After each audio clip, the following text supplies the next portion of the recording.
السلام علیکم ورحمۃ اللہ وبرکاتہ۔ معزز سامعین، آج کی کلاس کا آغاز ہم کریں گے سورۃ البقرہ کی آیت نمبر 174 سے۔ بسم اللہ الرحمن الرحیم۔ ان الذین، بے شک وہ لوگ جو یکتمون چھپاتے ہیں، ما اس کو جو انزل اللہ نازل کیا اللہ نے، من الکتابی کتاب سے، ویشترون اور وہ لیتے ہیں بھی اس کے بدلے ثمناً مول، قلیلاً تھوڑا سا، اولئک یہ لوگ ما یقولون نہیں بھر رہے، فی بطونہم اپنے پیٹوں میں، الا النار مگر آگ، ولا یکلمہم اللہ اور نہیں کلام کرے گا ان سے اللہ، یوم القیامتی قیامت کے دن، ولا یزکیہم اور ناپاک کرے گا ان کو، ولا ہم اور ان کے لیے عذاب ہے علیم بہت دردناک۔ بے شک جو لوگ اللہ رب العزت کی اتاری ہوئی کتاب چھپاتے ہیں اور اسے تھوڑی تھوڑی سی قیمت پر بیچتے ہیں، یقین مانو کہ اپنے پیٹ میں آگ بھر رہے ہیں، قیامت کے دن اللہ رب العزت ان سے بات بھی نہیں کرے گا اور نہ ہی انہیں پاک کرے گا، بلکہ ان کے لیے دردناک عذاب ہے۔ اولئک الذین اشتروا الضلالۃ، یہ وہ لوگ ہیں جنہوں نے خریدا گمراہی کو،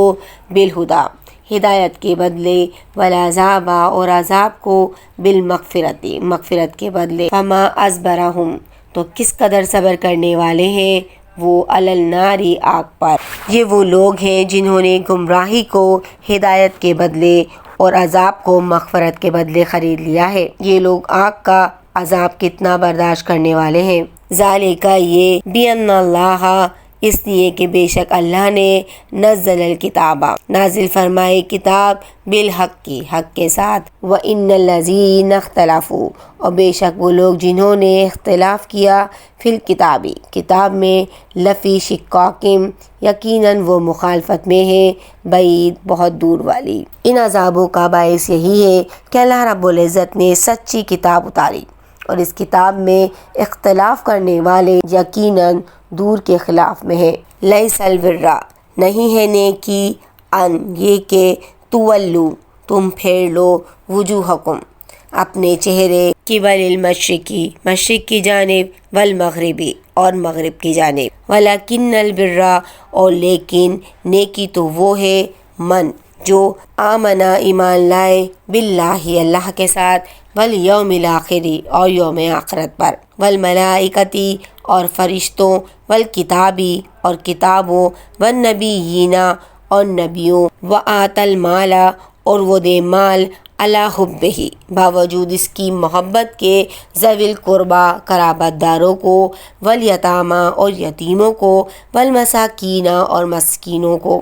وابن السبیل اور مسافروں کو، والسائلین اور سوال کرنے والوں کو، وفی الرکاب اور گردنوں کے چھڑانے میں، واقام الصلاۃ اور وہ قائم کرے نماز، وآت الزکوٰۃ اور دے زکوٰۃ، والموفون اور وہ جو پورا کرنے والے ہیں، بعہدہم اپنے عہد کو، اذا جب عہدوا وہ عہد کرے، والصابرین اور وہ صبر کرنے والے ہیں، فی الباساء تنگ دستی میں، والضراء اور تکلیف میں،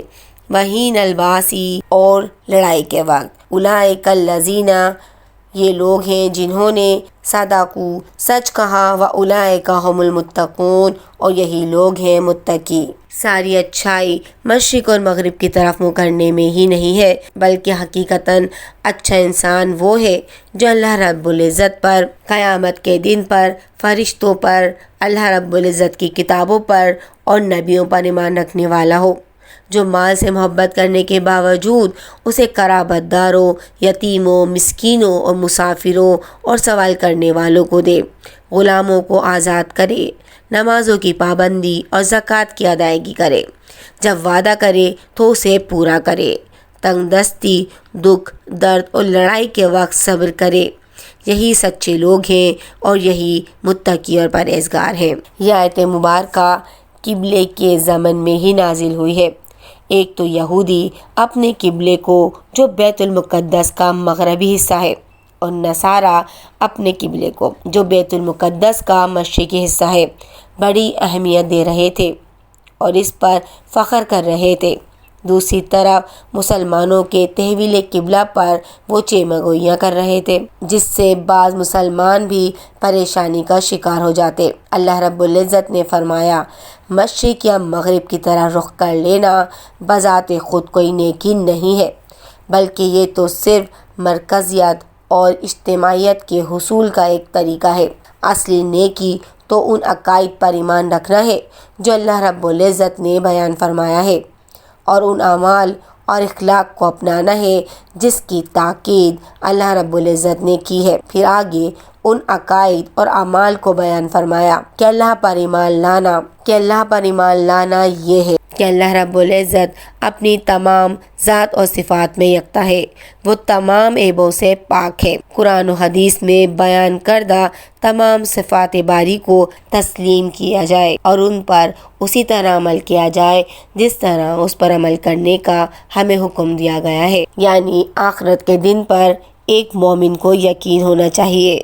اور جنت اور دوزخ پر بھی وہ یقین رکھنے والا ہو۔ کتاب یعنی تمام آسمانی کتابوں پر وہ شخص ایمان رکھتا ہو کہ تمام کتابیں اللہ رب العزت کی طرف سے نازل کردہ ہیں۔ اسی طرح وہ فرشتوں کے ہونے کو بھی ماننے والا ہو اور تمام پیغمبروں پر یقین رکھنے والا ہو۔ ان ایمانیات کے ساتھ ساتھ آگے اعمال کے بارے میں بتایا گیا ہے کہ مومن تو وہ ہے جو مال کی محبت ہونے کے باوجود اس کو اللہ کی رضا کے لیے قرابت داروں پر بھی خرچ کرتا ہے اور یتیموں، مسکینوں اور مسافروں کا بھی خیال کرتا ہے اور اللہ کے دیے ہوئے مال سے غلاموں کو آزاد کرتا ہے، تمام فرائض بھی بخوبی ادا کرتا ہے، اور جب اس پر کسی قسم کی پریشانی، دکھ یا تنگ دستی آتی ہے تو وہ صبر کرتا ہے، اور یہی سچے اور متقی لوگوں کی نشانیاں ہیں۔ یا ایھا الذین، اے وہ لوگ جو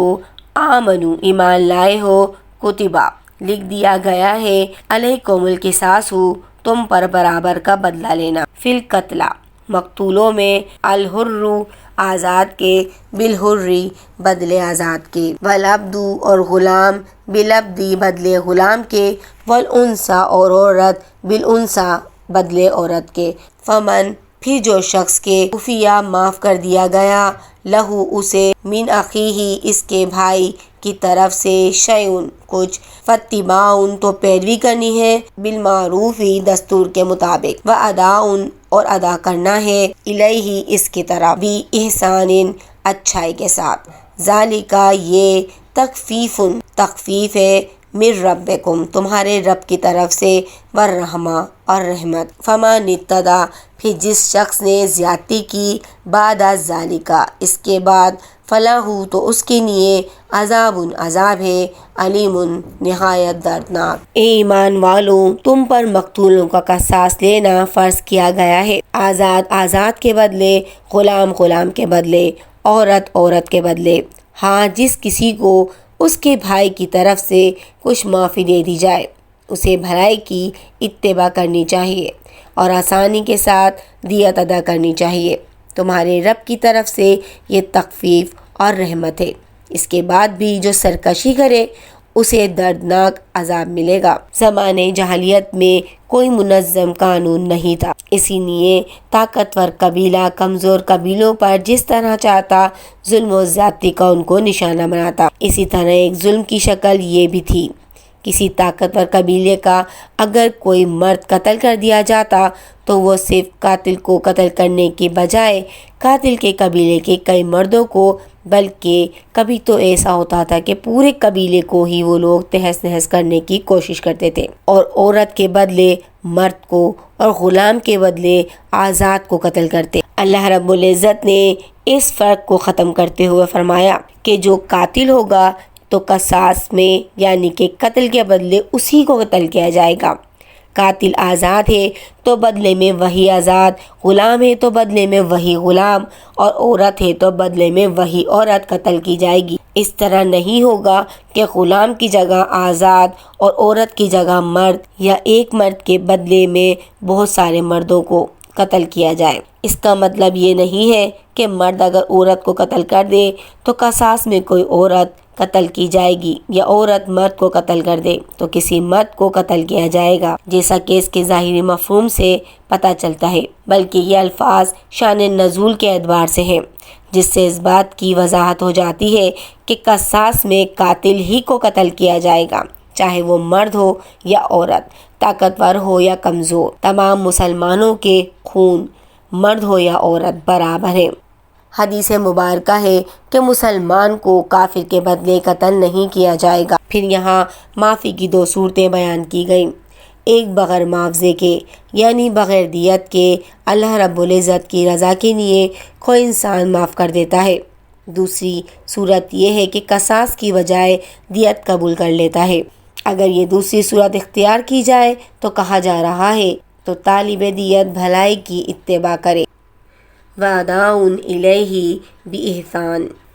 یہاں پر قاتل کو کہا جا رہا ہے کہ بغیر تنگ کیے اچھے طریقے سے دیت کی ادائیگی کرے۔ مقتول کے ورثاء نے اس کی جان بخش کر اس پر جو احسان کیا ہے اس کا بدلہ احسان ہی کے ساتھ وہ بھی دے۔ یہ تخفیف اور رحمت یعنی قصاص، معافی یا دیت 3 صورتیں اللہ رب العزت کی طرف سے خاص تم پر ہوئی ہے،